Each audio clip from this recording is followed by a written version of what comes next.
We're pleased to welcome now Kelly Bennett, Multimedia Journalist, SuperTalk Mississippi News.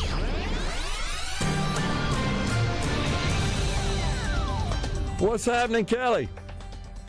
Good afternoon, Gerard. Well, we started this morning with some breaking news from Ingalls Shipyard in Pascagoula. This is the latest. One person dead and a suspect in custody after a shooting at the shipyard this morning. It started around 7:30 when Ingalls alerted all employees to shelter in place due to an active shooter situation. Around 9 a.m., police confirmed to SuperTalk Mississippi News that a suspect was taken into custody. Neither the identity of the suspect nor the deceased has been released at this time. Law enforcement was still at the scene last we checked in. There are some rumors, unconfirmed reports, that more individuals may have been injured in this shooting, but we don't have any confirmation on that at this point. Wow, man. So, yeah, I haven't heard about this. Thanks for updating us on that. That's disturbing to hear at a minimum.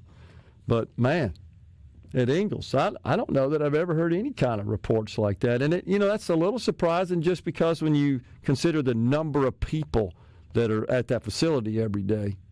Over 11,000 employees at the shipyard. I mean, there was the potential for something really bad. So, yeah. Man.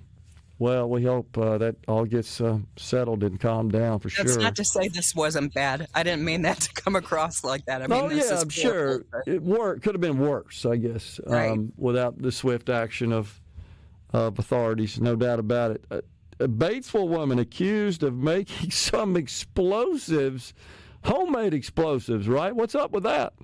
This is the strangest story. It's like, I think I heard Dave Hughes, he was filling in for Richard Cross earlier this week, and he was talking about this would be a great movie from what's happened because it's so bizarre.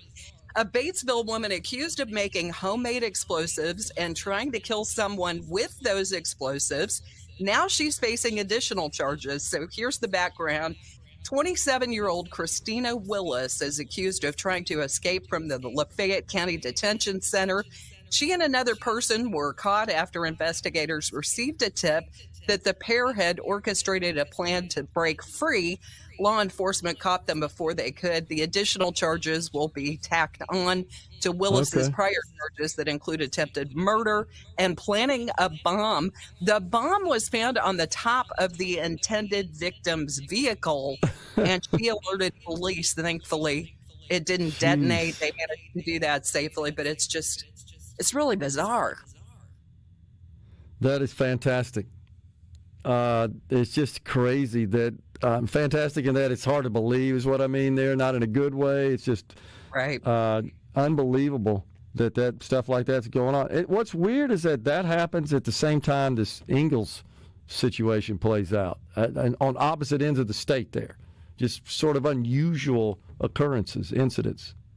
Yeah, typically we get into politics more than we do crime stories when I do these segments with you. So it is unusual for me to pull these crime stories forward, but I thought they were worth mentioning. Oh, there's no doubt about it. And, it's a bit timely because we just had Senator Chad McMahon on, who chairs municipalities in the Mississippi State Senate. Of course, fighting crime and just public safety are huge priorities, top of mind by our city leaders.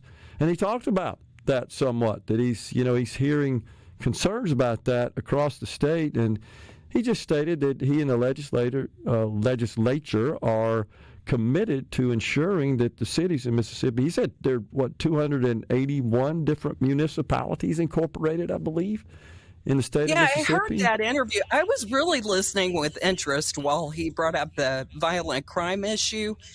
I think a lot of us in Mississippi, it's a very rural state. So for us, you know where the crime is kind of centered in your community, but it doesn't seem like it's such a big problem until McMahon brought that to the forefront. I was like, wow, okay.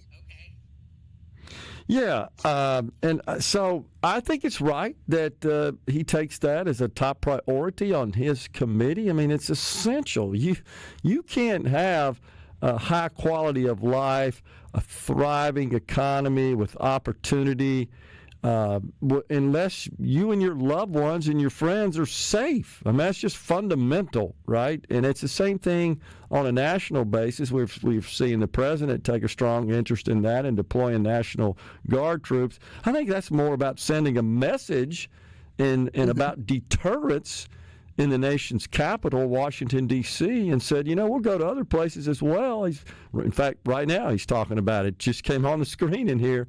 Says he may address crime in Chicago and New York City. And we're not immune to it, even in small municipalities here in Mississippi. We're certainly not. And while you're on the topic of crime and the National Guard being sent in to D.C. to help support Trump's effort to return law and order to our nation's capital, I thought this was pretty interesting. GOP strategist William Russell said earlier this week he sees similarities between what Trump is doing and Governor Tate Reeves using the Capitol Police to help fight crime in Jackson. I'm thankful for these Republican governors and the president for stepping in. I mean, it's a projection of strength, which is not a new idea for the Trump administration. This is what he does. And I really thought that was a great way to put it, because that's kind of exactly what happened in our capital. Yeah, I completely, totally agree. So let's talk about Trump. The president wants to end mail-in ballots and also discontinue the use of voting machines. It really wasn't clear to me whether or not he was talking about the sort of machines we use in Mississippi to actually just tabulate paper ballots, or if he's talking about those that allow direct voting.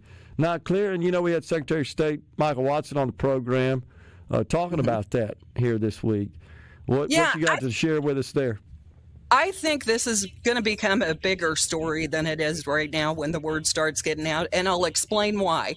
So Trump plans to issue an executive order to ban mail-in ballots and voting machines before the 2026 midterms.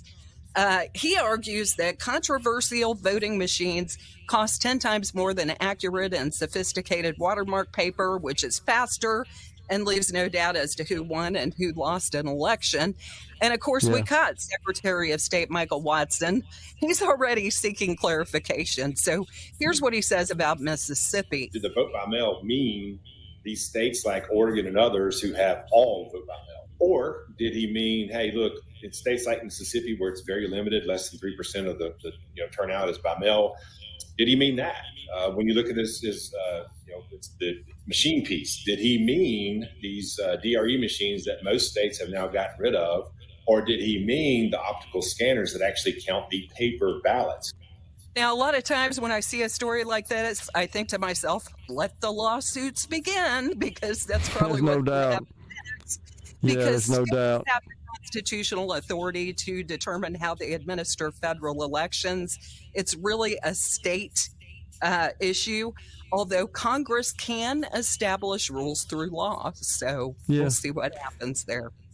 Yeah, I just always have concerns that, when there's a change in leadership from a party perspective, the Democrats have sought to fully federalize elections, and if we don't see some attempt via executive order to do so, and we start sort of testing the boundaries of what the executive branch is able to do here. So it's a little concerning. I still believe that the states should reserve the right to determine how their elections are conducted, and I know there's some language in our Constitution about where the federal government can also have a role, a say in that. So we'll see where that goes. Yeah, and states all handle their elections so differently, and I think it's really the states who recognize, where their residents live and work and their schedules and that kind of thing, and so it makes sense that this stays a state power. to me. Yeah, I think so. And I got the feeling in my discussion with Secretary of State Michael Watson that he agrees with that as well. He made some comment about, we still got to adhere to the Constitution. I think he said that, as you recall, Rhino, during the segment. He specifically, explicitly referenced the Constitution. And he just expressed his concerns about maybe this is kind of getting outside of the way it restricts and essentially establishes the way that's supposed to happen. Appreciate it, Kelly. Thanks for coming on. Thanks, y'all. Have a great weekend. You too. We're coming right back with half an hour of middays.